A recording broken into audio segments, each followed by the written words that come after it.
Ashley Barson Garland, MPQC, had recently won the curious Commons lottery that gives the right to backbenchers to try and push their own private members' bill through Parliament. Barson Garland had been very keen to sponsor new legislation that would prove his party's commitment to the family. He knew that in the next election, whenever it came, each party would attempt to represent itself as the true champion of family values. He believed that since his party was almost certain to lose that election, he could do himself a great deal of good by making a name for himself as the Tories' most prominent spokesman for the family agenda. When the dust of defeat had settled and the present leader had gone, as go he must, the Tories would look to someone like Ashley to lead them to victory in 2005, which he had for so long marked down as the year that would see him installed in Downing Street. The bill he had drafted called for the strictest laws yet on the control of the Internet. All British service providers would be held accountable in law for any unseemly traffic that passed through their pipelines. Barson Garland called for an all-embracing firewall to be built around the island to keep the British family safe from the tide of filth that threatened to engulf the young and vulnerable and other at-risk members of the community. He had long ago overcome any scruples about using clichés. They worked. For some extraordinary reason, they worked, and only a fool would consider himself above their use. Under the terms of his proposed Internet Service Providers Act, an independent agency would be set up and given the right to sweep all email randomly, much as police had the right to point speed guns at road traffic. Anyone who opposed such legislation might regard themselves as a friend of liberty, but Barson Garland would demonstrate that in reality they were nothing less than enemies of the family. Only those with suspect agendas or something to hide could possibly object to the purification of cyberspace. Ordinary, decent, law-abiding citizens would welcome such a move. He did not expect his bill to be passed into law. Private members' bills almost always failed, but it was a way to plant a patriotic flag in the territory of family and to force the agenda.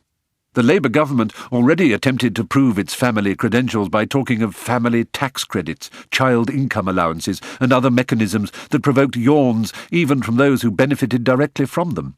With his bill, Barson Garland had staked a claim that would force New Labour to play or pay.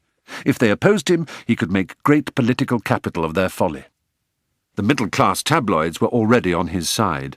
Ashley Barson Garland's great national firewall appealed to the instincts, as they preferred to call bigotry and prejudice, of the vast majority who worried about bogus asylum seekers and rampant Eurofederalism.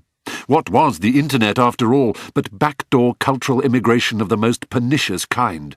Children, for heaven's sake, were at the mercy of homosexual propagandists, anti-capitalist rioters, drug dealers and perverts. Thank God a man like Ashley Barson Garland was standing up to all this. His Internet Service Providers Bill, all in all, pressed the right buttons and sent the right signals. This evening, this hero of ordinary, decent, law-abiding citizens was watching a BBC special on the dot-com phenomenon, chiefly in order to see how much of what he had said in an interview to the producers of the programme had been cut, mangled in meaning, or entirely omitted. When footage of Simon Cotter appeared, he laughed contemptuously at the accompanying hyperbolic journalese, but his ears pricked up at the reports that Cotter was coming home to England. He opened his laptop, keyed in his password, and made an instant note in his journal. Like Winston Churchill, I find that sometimes it is enough just to read or hear patriotism, England, or home for tears to spring to my eyes. I believe that senile lability is the phrase for it. In my case, it seems to have come early. What a turnaround. As a teenager, my prick used to twitch and leak at the mere sight of words like youth and boy. In middle age, family, hearth and country are the words that jump from the page, and it is my eyes that do the twitching and leaking. Different symptoms of the same sickness, no doubt. This Simon Cotter interests me.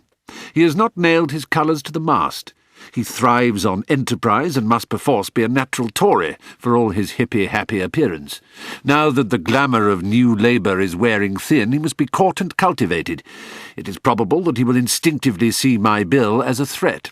If I ask to see him, however, suggest that I value his input, am anxious to consult all interested parties, canvass all views, hear all opinions, weigh all options, include, not exclude, etc., etc., he may be flattered into some sort of cooperation. What a catch he would be. Ashley closed the lid and looked up at the television screen once more. His private member's bill was being discussed. Some lank-haired millionaire yob in a T-shirt was accusing Barson Garland of trying to create a sterilised intranet that would cut Britain off from the rest of the world. Cyberspace is like a giant city, the scrofulous oaf insisted in vowels that made Ashley wince and an intonation that rose at the end of every sentence, as if everything this poltroon said were a question. Along with the shopping centres, galleries, museums and libraries, it's got its slums and red light districts? Sure, that's true in Amsterdam, New York, Paris, Berlin and London. It's not true in Riyadh, Saudi Arabia or Montgomery, Alabama. Where would we rather live, London or Riyadh? Amsterdam or Alabama? Think about it, yeah? Wherever there's freedom, you'll find sex, drugs and rock and roll. The internet's no different. Ashley snorted with derision. And wherever there are sex, drugs and rock and roll, he said, you will find desolated communities, dysfunctional families and moral wastelands befouled by gibbering nonentities like you. He was pleased with that and added it to his diary entry for the day.